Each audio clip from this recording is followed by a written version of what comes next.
இன்னைக்கு தமிழ்நாட்டில் பெண்களுக்கு பாதுகாப்பு கிடையாது. அதுக்கு ஒரு முக்கிய காரணமே வீதி வீதியாக கஞ்சா உள்ளிட்ட போதைப் பொருட்களை நகரத்தில் மட்டுமல்ல ஒவ்வொரு கிராமத்திலும் விற்று கொண்டிருக்கின்றார்கள். அதை விற்பதற்கு ஒரு சூழலை உருவாக்கியிருக்கின்றார் முதலமைச்சர் ஸ்டாலின் அவர்களும் திமுகவும். இது எவ்வளோ நாங்கள் போராட்டம் செய்து ஆர்ப்பாட்டம் செய்து எத்தனையோ பிரச்சனைகளை கொண்டு வந்தோம். இன்னைக்கு வரைக்கும் நடவடிக்கை இல்லை. ஏதோ கஞ்சா 2.1, 3.1, 4.1 டிரைவ் பண்ணி அதில் ஒரு 5000 பேர் பிடிப்பாங்க. அந்த 5000 பேர் பிடிச்சி ஜெயிலில் போடுவாங்க. 10 நாளில் வெளியில் வந்து அவன் மறுபடியும் வித்துட்டு இருப்பாங்க. அது போலீஸுக்கு தெரியும், அரசுக்கு தெரியும், எல்லாத்துக்கும் தெரியும். ஆனால் முதலமைச்சர் அதை பற்றி ஒரு பொருட்டாக கூட கிடைக்கல. அதாவது தமிழ்நாட்டின் பெண்களுக்கு பாதுகாப்பு வழங்க முடியாத ஒரு முதலமைச்சர், அவரெல்லாம் ஒரு முதலமைச்சரா? அந்த பொறுப்பில் இருக்கிறதுக்கு அவருக்கு தகுதி இருக்கா? இதுதானே உங்களுடைய முதன்மை கடமை. நீங்கள் உங்ககிட்ட நாங்கள் நெடுஞ்சாலை கட்டிட்டோம், ஐடி பார்க் கொண்டு வந்துட்டோம், சிப்காட் பண்ணிட்டோம், அந்த ஃபேக்ட்ரி பண்ணிட்டோம், இதெல்லாம் பண்ணிட்டோம்ல. உங்கள் பெண்களுக்கு உங்களால் பாதுகாப்பு வழங்க முடியலன்னா எதுக்கு உங்களுக்கு அந்த பொறுப்பை, எதுக்கு உங்களுக்கு பதவி? இந்தியாவிலே அதிக பெண்களுக்கு பாதுகாப்பு இல்லாத மாநிலம் தமிழ்நாடு, அதிக பெண்கள் பாதிக்கப்படுகின்ற மாநிலம் தமிழ்நாடு. அது காரணம் என்னன்னா 4700 டாஸ்மாக் கடைகள் ஒரு பக்கம், 1500 மணமகிழ் மன்றங்கள் ஒரு பக்கம், 25,000 சந்து கடைகள் ஒரு பக்கம். அந்த சந்து கடைகள் 24 மணி நேரமும் மதுவை வித்துட்டு இருக்காங்க, டாஸ்மார்க் வித்துட்டு இருக்காங்க. டாஸ்மார்க்கில் மட்டும் 1,80,000 கோடி ஊழல். பாதி கணக்கில் பாதி கணக்கில் இல்லை, பாதி வரி ஏய்ப்பு, எவ்வளோ பிரச்சனைகள் இருக்கு அதில். இதுதான் காரணமே.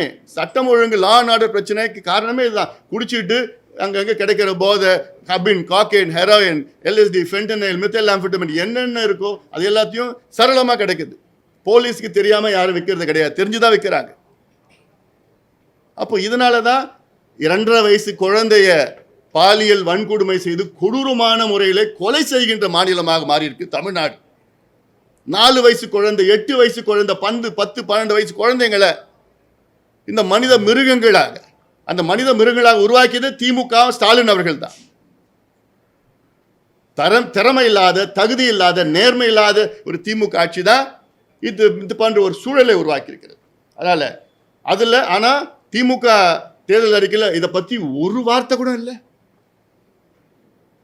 மது விலக்கு நாங்கள் கொண்டு வருவோம், அண்ணா திமுக அறிக்கையில் படிப்படியாக நாங்கள் கொண்டு வருவோம். அப்போ என்ன நிர்வாகம் உங்களுக்கு? அதில் வர பணம் வந்தால் போதுமா? மக்கள் எப்படி போனாலும், நாசமாக போனாலும் உங்களுக்கு பரவாயில்லையா, கவலை இல்லையா? இந்த தேர்தல் அறிக்கை தயாரிச்சது யாரு? கனிமொழி, நாடாளுமன்ற உறுப்பினர், ஒரு பெண். இதே கனிமொழி அவர்கள் கடந்த காலத்தில் நாங்கள் ஆட்சிக்கு வந்தால் முதல் நாள் முதல் கையெழுத்து பூரண மதுவிலக்குன்னு சொன்னாங்கல்ல. நீங்கள் தான் தேர்தல் அறிக்கை தயாரிக்கிறீங்க. ஏன் ஒரு வார்த்தை கூட மது பற்றி ஒரு வார்த்தை கூட உங்களால் சொல்ல முடியாதா? கொண்டு வர முடியாதா? அதில் வர வருமானம் தான் உங்களுக்கு முக்கியமா? அதில் அழுகின்ற குடும்பங்கள் உங்களுக்கு தெரியலையா? அதில் தாலி அறுக்கின்ற பெண்கள் உங்களுக்கு தெரியலையா? அவங்க கஷ்டப்பட உங்களுக்கு தெரியலையா? நடக்கின்ற கொலைகள், கொள்ளைகள், கற்பழிப்பு, பாலியல் வன்கொடுமைகள்லாம் உங்களுக்கு தெரியலையா? அதனால் வருகிறது தெரியலையா? அதுக்கப்புறம் நீட்டு தேர்வு விலக்கு.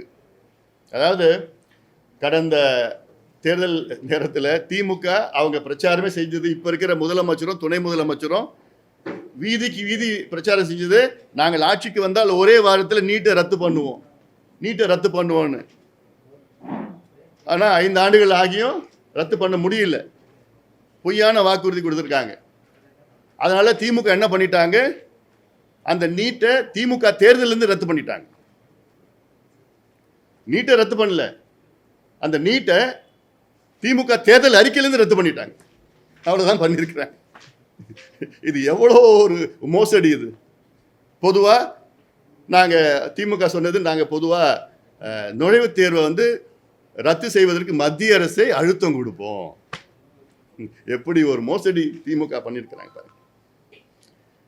செய்திகளை உடனுக்குடன் தெரிந்து கொள்ள கீழ்கண்ட கேபிள் மற்றும் DTH நெட்வொர்க்குகளில் எம்நாடு செய்தி தொலைக்காட்சியை காணுங்கள்.